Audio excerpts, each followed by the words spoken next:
Yan, bumili tayong pares. Dito tayo ngayon sa may Balayan, Batangas. Yan. Bumili tayong pares para kay tatay. Wala na siya almusal eh. May aso pa siya.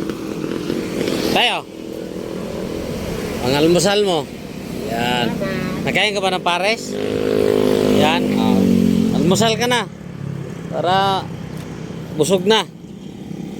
Gutom na tayo yung tuta mo eh. Yan o. Nagutom na ata tuta mo kasi tulog ng tulog. Ano eh, kumain na nga eh.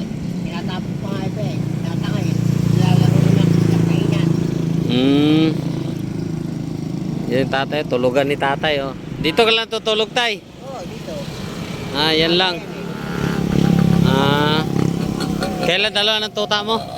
Kailan dalawa? Kasi siyempre ka na patay. Ha? Kaya rin ito, patay na. Patay na yung mayari. Mahirap din. Dito tinarga. Ah. From gawa. Hanggang So sakto kasi dito ako nakatambay kasi malamig dito ang tambayan tatay. May puno eh tayo no? Ang lamig eh no? Mahangin pa eh oh.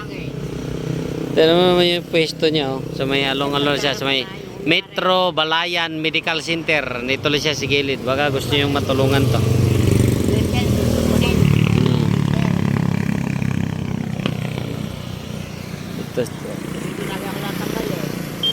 Dito ka talaga lagi tay.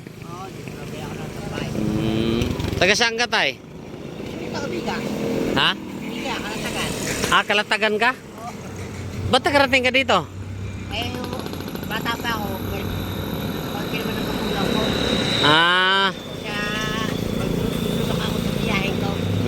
Malayo-layo yung Kalatagan eh no? Ika. Oh. Kalatagan. Diyan kami naliligo minsan eh, ng dagat. Kalatagan. Doon sa kay Palakyo. Doon sa Palakyo. Ayun guys oh. Yeah. Wala naman magandang paliguan eh. Dito sa may Metro Balayan Medical Center. Dito ko tapos nakita ko sa tatay. Dito lang dito. Oo tay. Yung kuya sa Minsan.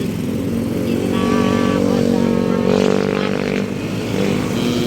yung malaki. Kaya takbuhan niya. So, matabukay. Itong Kalatagan. Yung sikat Kalatagan. Matabukay lagi ko. Taon-taon na lang. Tuloy siya na higa oh. Mas tatay oh. Kahit tatay eh. Yeah.